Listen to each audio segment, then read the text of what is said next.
My roommate came home soaked. He said it was raining. It wasn't. Tyler stumbled through our apartment door at 11:30 p.m., water dripping from his hair and clothes onto our hardwood floor. His jacket was completely saturated, clinging to his frame like he'd been caught in a downpour. "Dude, you're soaked," I said, looking up from my laptop where I'd been working on a freelance project. "Did you forget an umbrella?" He stood there for a moment, swaying slightly, water pooling at his feet. His eyes had a strange, unfocused quality, like he wasn't quite present.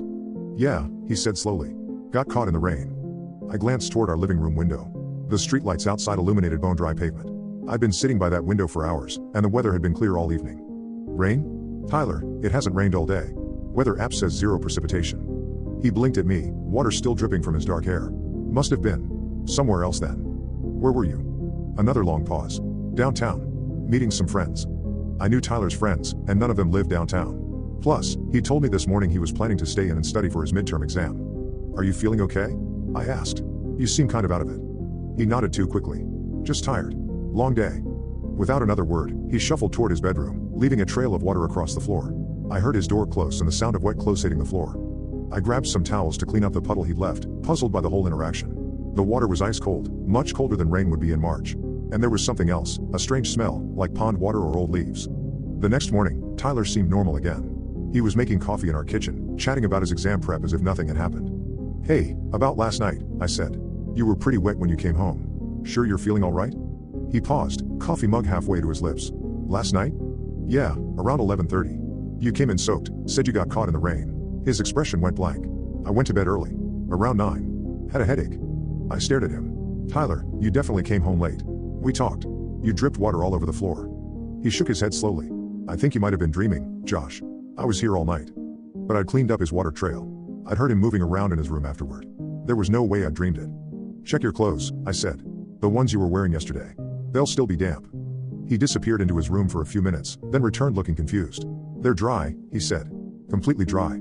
That night, I made a point of staying awake past 11 p.m., watching for Tyler. At 11:45, I heard the front door open. I crept to my bedroom doorway and peered out. Tyler was standing in our entryway, absolutely drenched. His clothes clung to his body, and water dripped steadily onto the floor. But this time I noticed something else. His skin had a pale, almost grayish tint, and his movements were slow and deliberate, like he was moving underwater. "Tyler?" I called softly. He turned toward me, and I saw his eyes were completely black. Not just the pupils, the entire eye, from lid to lid. "Got caught in the rain," he said in that same monotone voice from the night before. I checked my weather app. Clear skies, 0% humidity. "Where were you?" I asked, though I wasn't sure I wanted to know the answer. "Swimming," he said, which made no sense as an answer to my question. He walked past me toward his room, leaving that same trail of ice-cold water. The smell was stronger tonight, definitely pond water, mixed with something organic and rotting. In the morning, he had no memory of it again. This time, I took photos of the water trail before cleaning it up. When I showed him the pictures, Tyler went pale. "That's impossible. I was in my room all night. I never left." "Your clothes were dry again?" He nodded, but I could see doubt creeping into his expression. "Tyler, has anything strange been happening to you lately? Missing time, weird dreams, anything?" He was quiet for a long moment. "I've been having this recurring dream," he finally said. "I'm underwater, in some kind of lake or pond. It's dark, and I can't find the surface. I keep swimming up, but I never break through. And there are voices calling to me from deeper down." "How long have you had this dream?" "About 2 weeks. Ever since we moved to this apartment." I'd never thought about the history of our building, but Tyler's mention of dreams made me curious. I spent that afternoon researching our address online. What I found made my blood run cold. Our apartment building had been constructed in 1987 on the site of a former pond called Miller's Lake. The lake had been drained in the 1980s after 3 drowning incidents in 5 years. All 3 victims had been young men, roughly Tyler's age. The last drowning had been particularly strange. Witnesses said they saw the victim, Marcus Webb, walking around town for several days after his body was pulled from the lake. He'd show up at his apartment, at local stores, dripping wet and acting confused. People assumed he'd somehow survived, that there had been a mistake about the body identification. But the coroner confirmed it was definitely Marcus Webb who drowned. The wet, confused man walking around town was never officially explained. He disappeared after a week, never to be seen again. That night, I waited with a video camera. At exactly 11:42 p.m., Tyler walked through our front door, soaked to the bone. I filmed everything, his blackened eyes, his unnatural movements, the way he seemed to move as if underwater. "Where have you been, Tyler?" I asked. "In the lake," he said. "Looking for the way up." "What lake?" "There is no lake." He turned those black eyes on me. "There's always a lake. Under the ground. Under the building. We built on top of it, but it's still here." "Who's we?" "All of us who drowned. We're still down there, walking on the bottom, looking for the surface. Sometimes we find the old doors, the ones that used to lead to shore. But they lead to the wrong places now." I watched in horror as Tyler walked to our bathroom and turned on the shower.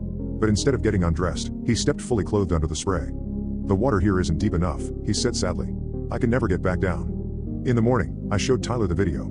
He watched in stunned silence as his doppelganger spoke about lakes and drowning. "That's not me," he whispered. "That can't be me." But we both knew it was his face, his voice, his body. "I think something drowned in the lake that used to be here," I said. "And I think it's been using you to try to find its way back." Tyler packed a bag that afternoon. "I'm going to stay with my parents for a while," he said. "Until we figure this out." He never came back. But sometimes, late at night, I still hear the front door open. I still hear wet footsteps crossing our floor. And when I work up the courage to look, I see a figure that looks like Tyler standing in our hallway, dripping ice-cold water onto the hardwood. He always says the same thing: "Got caught in the rain." And I always check the weather. It's never raining. But I think, somewhere far below our building, in the dark depths of a lake that shouldn't exist anymore, it's always raining. And Marcus Webb is still looking for the way to the surface.